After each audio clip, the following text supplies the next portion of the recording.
नमस्कार साथियों, आप सभी का स्वागत है मेरे चैनल एजुकेशन विद यशवी में।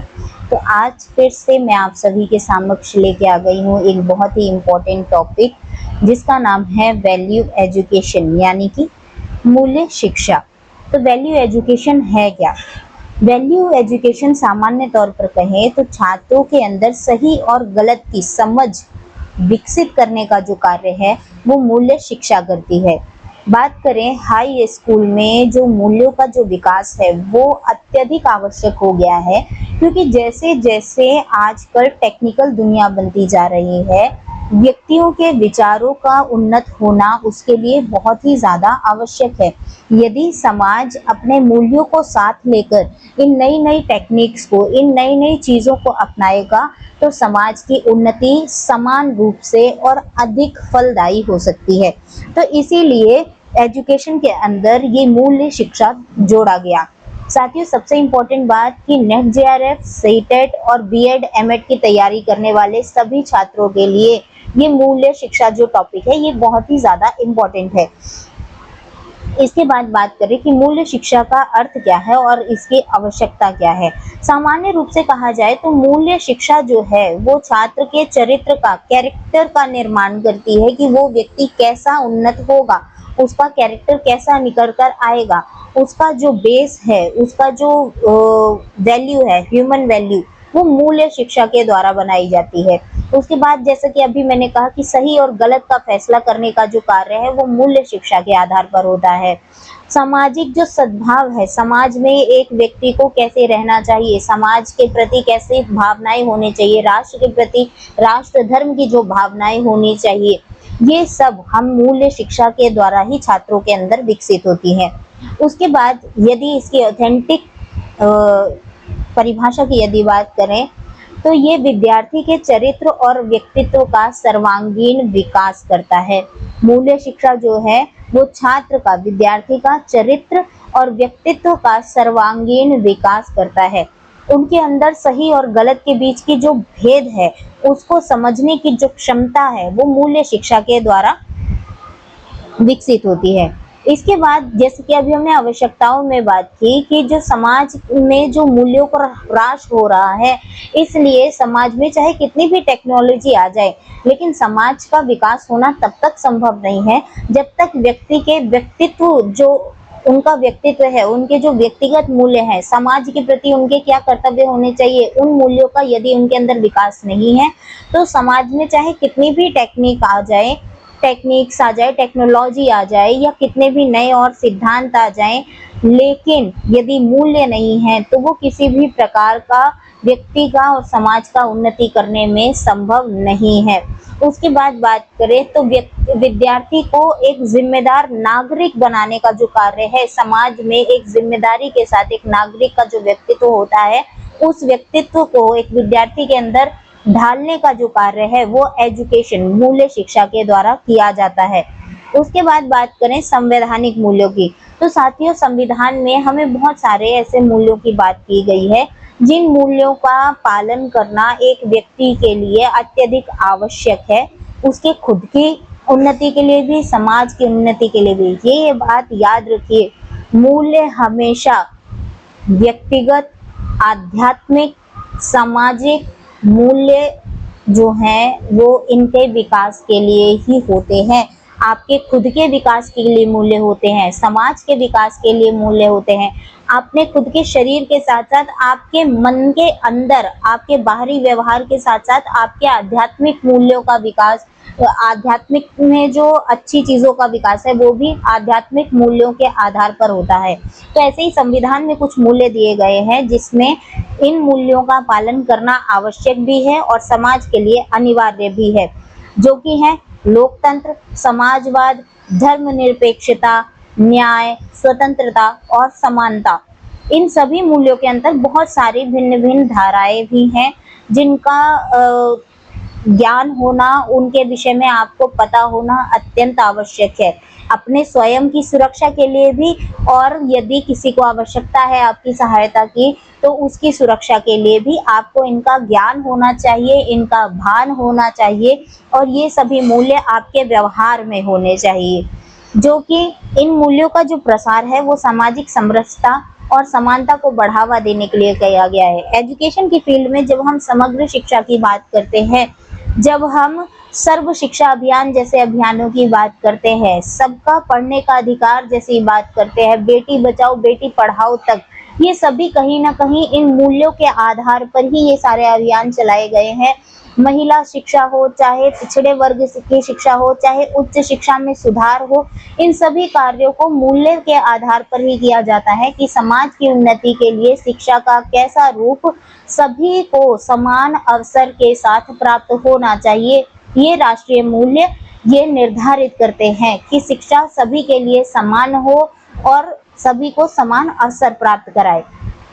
उसके बाद बात करें मानवीय वैल्यूज की, यानी कि ह्यूमन वैल्यूज की, तो यूनेस्को द्वारा 5 ऐसे मानवीय मूल्यों का विशेष रूप से टिप्पणी की गई है शिक्षा नीतियों के द्वारा भी, जो व्यक्ति के अंदर होने, व्यक्ति के व्यक्तित्व के विकास में इन सभी की होना आवश्यक है। जैसे कि है सत्य। सत्य जो है वो आपका बौद्धिक विकास करता है, आपके अंदर ईमानदारी का गुण उत्पन्न करता है। धर्म, सदाचार जो हमारे अंदर नैतिक कर्म उत्पन्न करते हैं। हम जिस भी फील्ड में हैं, जिस भी जॉब में हैं, जिस भी एज में हैं, जिस भी कैटेगरी में हैं, चाहे एक छोटा बच्चा है, कॉलेज स्कूल जाने वाले छात्र हैं, या समाज में जॉब कर रहे, चाहे वो निगम पार्षद के किसी कार्य में कार्यरत हैं, या बड़े से बड़े मंत्री या डॉक्टर या टीचर या इंजीनियर या साइंटिस्ट, आप किसी भी फील्ड के अंदर यदि हैं, तो उस फील्ड के अंदर आपका क्या कर्तव्य है जो राष्ट्र की उन्नति करे, आपकी स्वयं की उन्नति करे। तो ऐसी उन्नति को ध्यान में रखते हुए आपका कर्म करना चाहिए, ये आपका धर्म है। उसके बाद बात करें शांति की, तो शांति सबसे ज्यादा आवश्यक है आजकल के समय में, क्योंकि जितना अग्रेशन बढ़ता जाएगा समाज की स्थिति उतनी खराब होती जाएगी। तो आपके अंदर आध्यात्मिक शांति होनी अत्यावश्यक है, जिससे आपका जो मानसिक स्वास्थ्य है वो भी बना रहे, और साथ ही साथ जब भी हम क्रोध में होते हैं या हम किसी प्रकार की पीड़ा में होते हैं, तो हम सामने वाले व्यक्ति को भी कहीं ना कहीं मानसिक आघात पहुंचा रहे होते हैं। तो ऐसा आघात, ऐसा कोई गलत कार्य हमसे ना हो, इसके लिए आपके अंदर शांति होनी अत्यंत आवश्यक है, ताकि आप स्थिर रहें, सही और गलत का फैसला कर सकें। उसके बाद बात करें प्रेम की, तो जैसा कि भारत के द्वारा ही एक बहुत ही बड़ा एक वाक्य है, वसुधैव कुटुंबकम, ये 2 शब्दों का जो वाक्य है, सूक्ति है, ये पूरे विश्व को एक कुटुंब के परिवार के रूप में मानती है। कहती है कि इस वसुधा, इस पृथ्वी के ऊपर जो कुछ भी है वो सब कुछ हमारा परिवार है। तो सब कुछ यानी कि जितनी भी जीव जंतु प्राणी पेड़ पौधे कुछ भी चीज है, जो भी जैविक पदार्थ है, वो सभी हमारे कुटुंब का, हमारे परिवार का हिस्सा है। तो यदि हम प्रेम के साथ रहेंगे, आपसी भाईचारे के साथ रहेंगे, सहानुभूति के साथ रहेंगे, तो सिर्फ एक देश या एक राष्ट्र की बात नहीं, पूरे विश्व का विकास होगा। उसके बाद बात करें अहिंसा की, नॉन वायलेंस की, तो जीवों के प्रति दया भाव और सहिष्णुता, ये कहीं ना कहीं प्रेम के साथ जुड़ने वाला एक बहुत ही इम्पोर्टेंट वैल्यू है, बहुत ही इम्पोर्टेंट मूल्य है कि आप यदि अहिंसा त्याग दें तो इस पृथ्वी पर प्रेम भाव उत्पन्न होने लगेगा। उसके बाद बात करें कि इन मूल्य शिक्षा की श्रेणियां और विधियां क्या हैं, तो मूल्य शिक्षा को स्पेसिफिकली इन 3 कैटेगरीज में क्लासिफाई किया गया है। पहला है व्यक्तिगत मूल्य, जो आपके खुद के व्यक्तित्व के विकास के लिए अत्यावश्यक है। वो है सत्यवादिता, सत्य बोलना, ईमानदारी, आप जो भी कार्य कर रहे हैं उसमें ईमानदारी हो, समय की पाबंदी, आप पंक्चुअल हो, आत्मविश्वास, आपके अंदर सेल्फ कॉन्फिडेंस हो। तो ये सारे जो मूल्य हैं, ये सारे जो वैल्यूज हैं, ये आपके खुद के पर्सनल सेल्फ एस्टीम के लिए अत्यंत आवश्यक हैं, जिसका उपयोग हमें खुद के विकास के लिए करना चाहिए, वो है व्यक्तिगत मूल्य।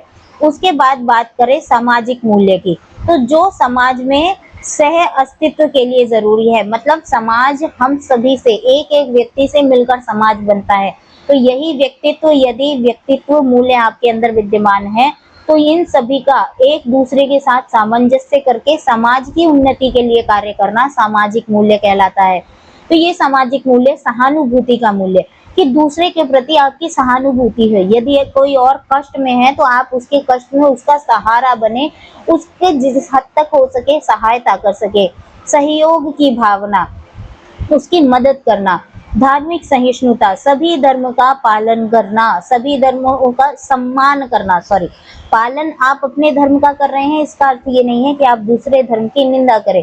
सभी धर्मों को समान मानते हुए सभी धर्मों के प्रति सहिष्णुता रखना, अच्छे भाव रखना, सम्मान का भाव रखना और देशभक्ति, ये सबसे बड़ा मूल्य है। आप चाहे किसी भी देश में हैं, उस देश के प्रति आपका कर्तव्य है कि आप उसकी रक्षा करें, सुरक्षा करें और उसकी उन्नति के लिए कार्य करें। उसके बाद बात करें आध्यात्मिक मूल्य की, चाहे व्यक्तिगत मूल्य हो या सामाजिक मूल्य है। यदि आपके अंदर आध्यात्मिक मूल्य उन्नत हो जाएं, जैसे कि आत्म अनुशासन, संतोष, स्वार्थहीन भाव इत्यादि, यदि ये आध्यात्मिक भाव आपके अंदर उत्पन्न हो जाएं, तो इससे पूरे ये जो तीनों क्लासिफिकेशन इन्होंने किए हैं, इन सभी का उन्नत होना 110% होगा ही होगा। इस समाज की, इस राष्ट्र की, इस पूरे विश्व की उन्नति होगी ही होगी, क्योंकि आध्यात्मिक मूल्य आपको आंतरिक शांति प्रदान करते हैं और जब आपकी आंतरिक शांति प्रदान, आपके अंदर आंतरिक शांति होती है तो आपका जो ऑरा है, आप जहाँ कहीं भी रहेंगे आपके अंदर सकारात्मकता रहेगी, सभी के लिए सम्मान रहेगा। तो ये सारे जो भाव हैं ये आपके व्यक्तिगत मूल्य को बढ़ाते हैं, उसके बाद समाज के जो मूल्य हैं उनको बढ़ाते हैं। तो इस प्रकार से राष्ट्र के, देश के, उस पूरे विश्व की उन्नति के लिए इन मूल्यों का अलग अलग जो क्लासिफिकेशन इन्होंने किया है, इन सभी का अपने अपने स्थान पर अत्यंत महत्व है। उसके बाद बात करें इनकी शिक्षण विधि की, तो मूल्य शिक्षा केवल किताबों से नहीं दी जाती। कई बार मूल्य शिक्षा विश्वविद्यालय में हो रही छोटी छोटी गतिविधियों के माध्यम से भी दी जाती है। तो जो किताब के माध्यम से, जो फॉर्मल टेक्निक के द्वारा जो शिक्षा दी जाती है मूल्यों की, वो प्रत्यक्ष विधि कहलाती है। और वहीं जब हम किसी गतिविधि, किसी खेल कूद के माध्यम से या अन्य किसी क्रीड़ा इत्यादि के माध्यम से यदि मूल्य शिक्षा करवा रहे हैं तो वो इनफॉर्मल विधि हो जाएगी, अप्रत्यक्ष शिक्षण विधि हो जाएगी, इनडायरेक्ट मेथड हो जाएगा। डायरेक्ट मेथड और इनडायरेक्ट मेथड। तो डायरेक्ट मेथड में सबसे पहले क्या होता है कि आपकी जो पाठ्य पुस्तकें हैं छात्रों की, उन पाठ्य पुस्तकों में जो भी कथाएं दी गई हैं, लघु कथाएं दी गई हैं, सुभाषितानी दी गए हैं, या कोई उपन्यास के अंदर किन किन मूल्यों के विषय में बात की गई है, या किसी की जीवनी के विषय में बात की जाए, तो इन सभी पाठ्य पुस्तकों के द्वारा जो मूल्यों का विकास किया जाता है तो उसे डायरेक्ट मेथड कहते हैं। और जब यही गतिविधियों के माध्यम से ये मूल्य विकसित किया जाता है तो ये इनडायरेक्ट मेथड है। जैसे कि पाठ्य पुस्तकों में लिखा है, बच्चों ने सीखा कि सभी को समान अवसर प्राप्त होने चाहिए, हमें सभी के प्रति सम्मान का भाव रखना चाहिए, सभी के प्रति सहानुभूति रखनी चाहिए। और अनौपचारिक एक छोटा सा एग्जांपल ले लेते हैं कि क्लास में जब एक टीचर क्वेश्चन करती है और कोई छात्र यदि गलत उत्तर दे दे तो छात्र उसका मजाक ना उड़ाकर उसका सपोर्ट करते हैं। उसको धीरे धीरे से, आपने देखा होगा, यदि एक छात्र गलत उत्तर देता है तो दूसरा छात्र उसको धीरे से पीछे से एक हिंट देता है। तो ये एक सहानुभूति का भाव है। हाँ, ये एक हद तक ही होना चाहिए कि छात्र एक दूसरे के प्रति सहानुभूति रखें। सहानुभूति के चक्कर में चीटिंग हो जाए, ये नहीं होना चाहिए। तो वो जो सहानुभूति है, वो जो सहायता करने का जो भाव है, वो हुआ इनडायरेक्ट मेथड। उसके बाद बात करें नैतिक शिक्षा के, जो लेक्चर्स दिए जाते हैं, लेक्चर्स के द्वारा टीचर्स आते हैं, उन्हें एक लेक्चर के माध्यम से व्याख्यान विधि से पढ़ाते हैं, एक टाइम टेबल के अनुसार अलग अलग विषय के शिक्षक आते हैं।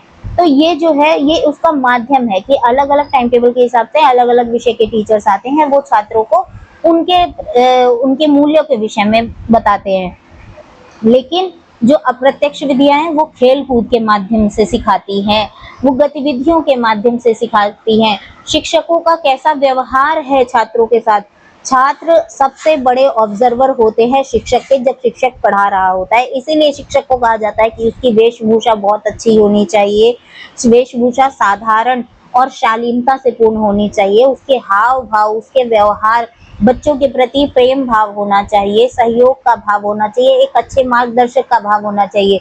तो बच्चे उसका बहुत जल्दी अनुकरण करते हैं, इसीलिए बच्चों की फेवरेट टीचर्स होते हैं, फेवरेट मैम, फेवरेट सर होते हैं, क्योंकि उनका कोई ना कोई व्यवहार बच्चों को बहुत ज्यादा अफेक्ट करता है। तो ये अच्छे व्यवहार से बच्चे अफेक्ट हो, ऐसा हमें प्रयास करना चाहिए। सॉरी। उसके बाद बात करें प्रभाव की, तो प्रत्यक्ष विधि छात्र इसे केवल एक विषय मानकर रट लेते हैं कि एक कथा है, एक कहानी है, उससे प्रश्न उत्तर आएंगे, छात्रों ने रट लिए।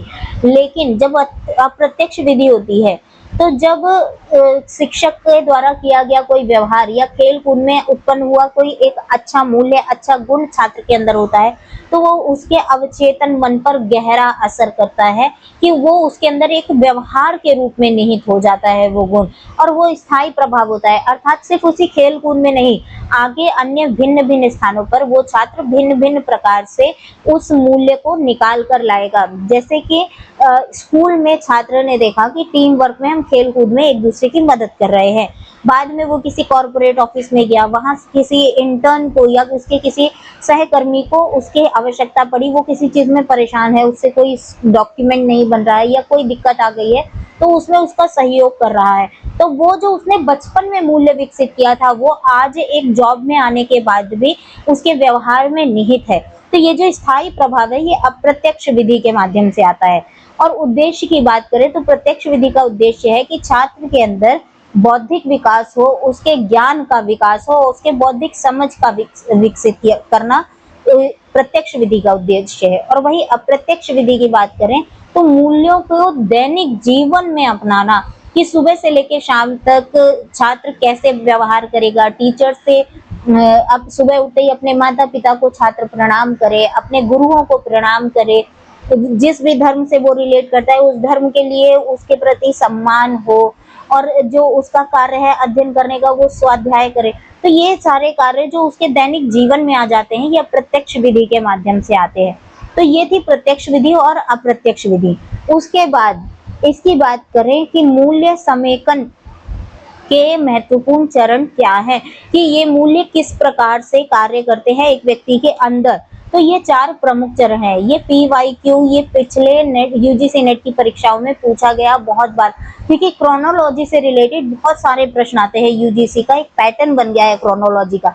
तो ये एक क्रोनोलॉजी है इसकी, जिसको याद रखना आपके लिए बहुत आवश्यक है कि मूल्यों का संकलन, कि छात्र जो है वो दूसरों को देखता है, उसका अनुकरण करता है, या व्यवहार को अपने घर में देखता है, उसका अनुकरण करके अपने अंदर मतलब उसको स्वीकार करता है कि उसने देखा, उसका अनुकरण किया। उसके बाद बात करें मूल्य निर्धारण की, तो वो उसे समझता है कि यदि मम्मी ने यदि दीदी ने माँ की सहायता की, या भैया ने माँ की सहायता की, या पिताजी की सहायता की, तो ये किस प्रकार का मूल्य है, ये सहयोग का मूल्य है, ये आदर भाव सत्कार का मूल्य है। तो ये सारे मूल्यों का निर्धारण, कि ये बच्चे के मस्तिष्क के अंदर चलने वाला कार्य है, कि अंतर मन द्वारा वो मूल्यों का विश्लेषण करता है कि ऐसा क्यों किया गया, इससे क्या अच्छा प्रभाव पड़ा, क्या ये करना सही है या गलत है, इत्यादि चीजों को अपने अंदर उसका मनन करता है। उसके बाद बात करें मूल्य स्पष्टीकरण की, वैल्यू क्लैरिफिकेशन की, तो मूल्य के जो विभिन्न पक्ष है, कि अगर सत्य है तो सत्य किस किस प्रकार से कार्य करता है। मैं हमेशा सच बोलूं, तो क्या जो दूसरा सच बोलते हुए भी यदि उसको फंसाया जा रहा है, तो क्या मैं उसका साथ न दूं? नहीं। सच ये भी है कि यदि कोई व्यक्ति पर किसी प्रकार का आरोप लगाया गया है, झूठा आरोप लगाया गया है, तो आप उसके साथ खड़े हो, आप उसकी आवश्यकता में खड़े हो, उसके लिए सत्य के लिए आप खड़े होने का हिम्मत रखते हो, जज्बा रखते हो। तो वो मूल्य का स्पष्टीकरण है कि सत्य जो है वो विभिन्न पक्षों में कैसा कार्य करता है। ईमानदारी, छात्र जो है वो अपने समय पर उसकी ईमानदारी क्या कहती है, कि वो अपने जो उसका पाठ्यक्रम है उसको अच्छे से पढ़े, घर में परिवार के साथ अच्छे से व्यवहार करे। बाद में वही ईमानदारी जॉब रिलेटेड चेंज हो जाती है, कि जॉब में आने के बाद उसका कर्तव्य हो जाता है कि वो जिस भी कार्य में कार्यरत है, उसके सभी जो कार्य हैं, उसके जो लक्ष्य है, उसके जो उद्देश्य है, उनकी पूर्ति करे और राष्ट्र के विकास में अपना योगदान दे।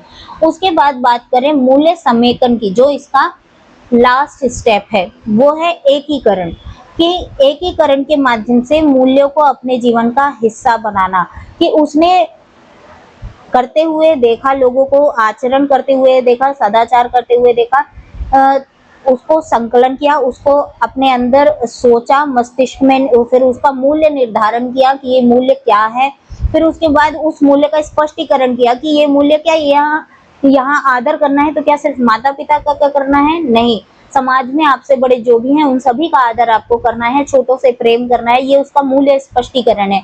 फिर मूल्य समेकन की बात करें तो उन सभी मूल्यों को अपने जीवन का हिस्सा बनाना, अपने व्यवहार में लाना। तो ये 4 प्रमुख चरण हैं मूल्य शिक्षा के विकास में।